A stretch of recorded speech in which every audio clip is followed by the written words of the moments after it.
Green's वाले में जो मैं आज का टॉपिक रखे हूँ ऐसे प्लांट पे है जो बहुत ही सबका फेवरेट है, या तो कह लीजिए फलों का जिसे राजा बोलते हैं। तो आप ट्रंक से अंदाज़ा लगाइए प्लांट कितना मैच्योर है मेरे पास, और ये आंधी में एक बार गिर गया था तो उसी की निशानी है चोट लगने की इस पे। तो पर प्लांट मेरा बहुत अच्छा है, अभी ये बहुत अच्छी ग्रोथ कर रहा है। पिछले साल इसने मुझे फ्रूटिंग दी थी। और ये है मेरा, देखिए, आम का पेड़। तो आम की मेरे पास बहुत सारी वैरायटी हैं। तो मैंने सिर्फ अभी 4 रखी हैं अपने पास।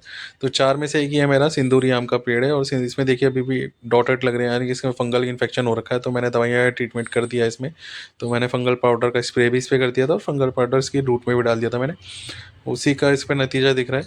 तो देखिए, सबसे पहले तो ये है कि जो हमारा आम का प्लांट होता है ना, इसको बिल्कुल कड़ी धूप में रखना होता है, ऐसे बहुत ज़्यादा जहाँ तेज़ धूप होती है। तो ऐसी जगह इसको रखना चाहिए, क्योंकि इससे रखने से क्या होता है ना, इसमें फ्रूट तभी बनेंगे। अगर आपने इसे शेड में रख दिया या कम धूप वाली जगह पर रख दिया तो इसमें फ्रूट बिल्कुल नहीं बनेंगे, सिर्फ पत्ते पत्ते देगा।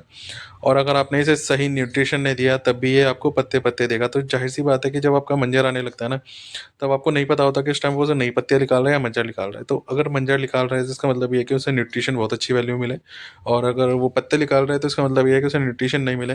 वैसे प्लांट के साथ एक टेंडेंसी ये भी रहती है, एक साल वो फ्रूट देता है, एक साल अपनी ग्रोथ करता है। पर मैंने इसको खाने में बहुत अच्छी चीज़ें दी हैं। जैसे मैंने इसे पोटेशियम बहुत अच्छी मात्रा में दिया है, मैग्नीशियम अच्छी मात्रा में दिया है, जिंक अच्छी मात्रा में दिया है, बोरोन दिया है, कैल्शियम दिया है। तो मेरा सभी चीज़ों का रेशो बहुत अच्छा रहा है। मैंने खास तौर पे पोटाश पे ज़्यादा फोकस किया है, क्योंकि पोटाश देने से क्या होता है ना, जैसे गुलाब होते हैं, जितने भी फ्लावरिंग होती है वो पोटाश से बूस्ट होती है। जब फ्लावरिंग होगी तभी जाहिर सी बात है इसमें फ्रूट बनेंगे। तो मैंने सभी अपने आमों के पेड़ में पोटाश की मात्रा बहुत अच्छी रखी है, और थोड़ी सी कैल्शियम की भी, क्योंकि जो फ्रूट है वो स्टेबल जो होगा वो कैल्शियम से ही होगा।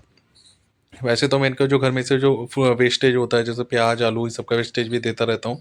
पर ऑप्शन नहीं है हमारे पास कि हम करें क्या, क्योंकि पॉट में उगाने के लिए न्यूट्रिशन वैल्यू ज़्यादा रखनी पड़ती है। नहीं तो पॉट में क्या होगा ना, एक दो बार फ्रूट आएंगे फिर आपके फ्रूट आएंगे नहीं। तो इस चीज़ के लिए ध्यान से रखने के लिए आपको इसको मतलब न्यूट्रिशन वैल्यू आपको देनी पड़ेगी।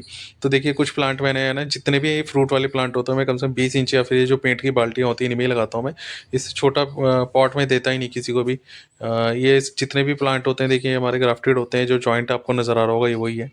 ऐसे ही मेरे जो जॉइंट है आम के पेड़ों में, हर प्लांट के आम के मतलब फ्रूट के प्लांट में होंगे जॉइंट होंगे, तो इसका मतलब है वो अच्छी क्वालिटी के हैं हमारे पास। तो और एक चीज़ और है, जितना भी जो कीटनाशक है या फिर कह लीजिए अपना पेस्ट है, वो अगर छिड़कना है तो ध्यान रखना मंजर आने से पहले छिड़क लीजिए। उसके बाद ये वैसे तो सेल्फ पॉलिनेशन प्लांट होता है, पर फिर भी कीड़े या पॉलिनेटर तो आएंगे ही ना। तो फिर वो नहीं आएंगे तो अच्छा आपका जो फ्रूट की क्वांटिटी वो अच्छी नहीं बनेगी। इसलिए बोल रहा हूँ, मंजर आने से पहले अपना जो भी दवाई वगैरह करनी है वो कर लीजिए। नहीं तो बाद में अगर आप करेंगे तो आपके प्लांट को भी हानि होगी, और आपका जो साइज़ होता है फ्रूट का वो भी छोटा होगा, फ्रूट भी कम बनेंगे। और इस टाइम पे पानी का भी बहुत ध्यान रखना है, मतलब पानी बिल्कुल सूखना भी नहीं चाहिए, नहीं तो मंजर एकदम रात दिन के दिन में सड़ जाएगा। और ज़्यादा पानी दोगे तो भी वो ओवर वाटरिंग से झड़ जाएगा। तो इस चीज़ का थोड़ा ध्यान रखना है। मिट्टी जब तक 1 इंच सूख जाए तभी आपको पानी देना है, उससे पहले नहीं देना है। देखिए, ये जो निशानियाँ आप देख रहे हैं तो इससे साफ पता चल रहा है हमारे प्लांट जो है डोरमेंसी से बाहर आ गए हैं। मैंने बहुत ज़्यादा सफाई की है अपने घर में। बहुत ज़्यादा मतलब इनकी जो जड़ें थी उन पे काम किया है। बहुत मतलब फालतू बड़ की घास वगैरह थी वो मैंने सब हटा दी है। इससे मेरे प्लांट ये काफ़ी आपको हेल्दी नज़र आ रहे हैं। तो मेरे प्लांट जो है वो बहुत अच्छी कंडीशन में है, तो मैं भी चाहता हूँ कि आपके प्लांट भी बहुत अच्छी कंडीशन में हो। देखिए, मेरे आम का पेड़ ये वाला तो बहुत ही पुराना है, मेरे पास कम से कम 3 साल से ये वाला पेड़ है। देखिए, इसका जॉइंट है ये वाला। तो ये आंधी वगैरह में गिर जाते हैं कई बार। जब अभी आंधी चलेगी ना मई जून में, तब ये प्लांट गिर ही जाते हैं, आपके भी गिरेंगे पक्का। तो इसमें देखिए फंगस हो रखी है, बस मुझे इसी का ट्रीटमेंट करना था, मैंने कर दिया है। और आने वाले अपडेट में आप देखेंगे जैसे ही मंजर आएगा इस पर फ्रूट भी स्टेबल होंगे, और पॉलिनेटर भी बहुत ज़्यादा आएंगे। तो ये घास वगैरह मैं उखाड़ते रहता हूँ, पर ये फिर भी उसके बाद उगती रहती है, तो पर मैं इतना इग्नोर करता रहता हूँ, ज़्यादा इन पर फोकस नहीं करता मैं इन चीज़ों पर।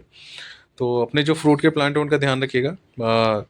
खास तौर पे ये जो टाइम चल रहा है फरवरी का, क्योंकि फरवरी एक ऐसा टाइम है, अगर एक मौका छूटा ना तो आपका प्लांट फिर फ्रूट अगले साल ही देगा। तो ये गलती हुई तो बहुत नुकसान होता है हमारा। तो चलिए, जो मैंने जानकारी दी है मुझे लगता है आपके लिए बहुत अच्छी होगी। आशा करता हूँ कि आप मेरे को चैनल को मेरे सब्सक्राइब करेंगे और मुझे इससे ना प्रोत्साहन मिलेगा। तो धन्यवाद, बहुत बहुत शुक्रिया आप लोगों का।